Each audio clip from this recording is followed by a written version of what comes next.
ರಾಷ್ಟ್ರೀಯ ಅಧ್ಯಕ್ಷರು, ಅಖಿಲ ಭಾರತ ದಲಿತ ಕ್ರಿಯಾ ಸಮಿತಿ. ಇವತ್ತು ಸರ್ಕಾರಕ್ಕೆ ಒಂದು ಒತ್ತಾಯವನ್ನು ಮಾಡ್ತಾ ಇದ್ದೇವೆ. ಇವತ್ತೇನು ಸರ್ಕಾರದಲ್ಲಿ ಸೆಕ್ಷನ್ 70 ತಂದು ಪರಿಶಿಷ್ಟ ಜಾತಿಗಳಿಗೆ ಬಳಕೆ ಆಗಬೇಕಾದ್ರೆ ಹಣನ ದುರ್ಬಳಕೆ ಆಗ್ತಾ ಇದೆ, ಬೇರೆ ಬೇರೆ ಇಲಾಖೆಗಳಿಗೆ ಬಳಸಿಕೊಳ್ತಾ ಇದ್ದಾರೆ.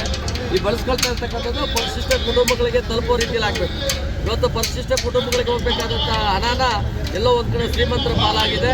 ಶ್ರೀಮಂತರ ಪಾಲಾಗ್ತಕ್ಕಂಥದ್ದು ಮತ್ತು ಬೇರೆ ಮೇಲ್ಜಾತಿಗಳ ಅಭಿವೃದ್ಧಿಗಾಗಿ ಬಳಕೆ ಮಾಡ್ತಕ್ಕಂಥದ್ದು ಅದು ಸರಿಯಿಲ್ಲ. ಇವತ್ತು ಪರಿಶಿಷ್ಟ ಸಮುದಾಯಕ್ಕೆ ಬಾಬಾ ಸಾಹೇಬ್ ಅಂಬೇಡ್ಕರ್ ಕೊಟ್ಟಂಥ ಕೊಡುಗೆ ನೇರವಾಗಿ ಅವರಿಗೆ ತಲುಪುವಂಥ ಕೆಲಸ ಆಗಲಿ. ಆ ಒಂದು ದಿಕ್ಕಿನಲ್ಲಿ ಸರ್ಕಾರ ಈ ಕೂಡಲೇ ಸೆಕ್ಷನ್ 70 ರದ್ದು ಮಾಡೋದ್ರ ಮುಖಾಂತರವಾಗಿ, ಹಾಗೆಯೇ PTCL ಆ್ಯಕ್ಟ್ನಲ್ಲಿ ಭಾಳ ದುರ್ಬಳಕೆ ಆಗಿದೆ. ನಮ್ಮ ಜನ ಭೂಮಿ ಇಲ್ಲದೆ ಜನ ಊಟ ಮಾಡೋಕ್ಕೂ ವ್ಯವಸಾಯ ಮಾಡೋಕ್ಕೂ ಜಾಗ ಇಲ್ಲದಿರ್ತಕ್ಕಂಥವ್ರು, ಅವ್ರಿಗೂ ನಾವು ಇವತ್ತು ನ್ಯಾಯ ಕೊಡಿಸ್ಬೇಕಾದಂಥ ಕೆಲಸ ನಮ್ಮ ಮುಂದೆ ಇದೆ. ಇವತ್ತು PTCL ಆ್ಯಕ್ಟ್ನಲ್ಲಿ ಸಾಕಷ್ಟು ಲ್ಯಾಂಡ್ ಮಾಫಿಯಾ ನಡೀತಾ ಇದೆ.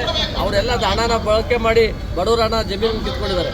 ಇದು PTCL ಆ್ಯಕ್ಟ್ಗೆ ಸೂಕ್ತ ತಿದ್ದುಪಡಿ ತಂದು ಯಾವುದೇ ಕಾರಣಕ್ಕೂ ಪರಿಶಿಷ್ಟ ಜಾತಿಗೆ ಸೇರಿದಂಥ ಆಸ್ತಿಯನ್ನು ಪರಭಾರೆ ಆಗಬಾರ್ದು, ಪರಭಾರೆ ಆಗಿರ್ತಕ್ಕಂಥದ್ದು ವಾಪಸ್ ಕೊಡಿಸ್ಬೇಕು, ಆ ಪರಿಶಿಷ್ಟ ಕುಟುಂಬಗಳಿಗೆ ಅನುಕೂಲ ಮಾಡಬೇಕು ಅನ್ನೋ ದಿಕ್ಕಿನಲ್ಲಿ ಇವತ್ತು ನಮ್ಮ ಒತ್ತಾಯವನ್ನು ಸರ್ಕಾರಕ್ಕೆ ಮಾಡ್ತಾ ಇದ್ದೇವೆ. ಈ ದಿಕ್ಕಿನಲ್ಲಿ ಅಖಿಲ ಭಾರತ ದಲಿತ ಕ್ರಿಯಾ ಸಮಿತಿ ಮತ್ತು ಅಖಿಲ ಭಾರತ ಅಂಬೇಡ್ಕರ್ ಪ್ರಚಾರ ಸಮಿತಿ ಸಂಪೂರ್ಣವಾಗಿ ಸರ್ಕಾರದ ವಿರುದ್ಧವಾಗಿ ಹೋರಾಟವನ್ನು ಮಾಡೋದ್ರ ಮುಖಾಂತರವಾಗಿ ಅವರಿಗೆ ಎಚ್ಚರಿಕೆಯನ್ನು ಕೊಡೋದ್ರ ಮುಖಾಂತರವಾಗಿ ಅವರಿಗೆ ನಮ್ಮ ಹಕ್ಕನ್ನು ಒತ್ತಾಯಿಸ್ತಾ ಇದ್ದೀವಿ.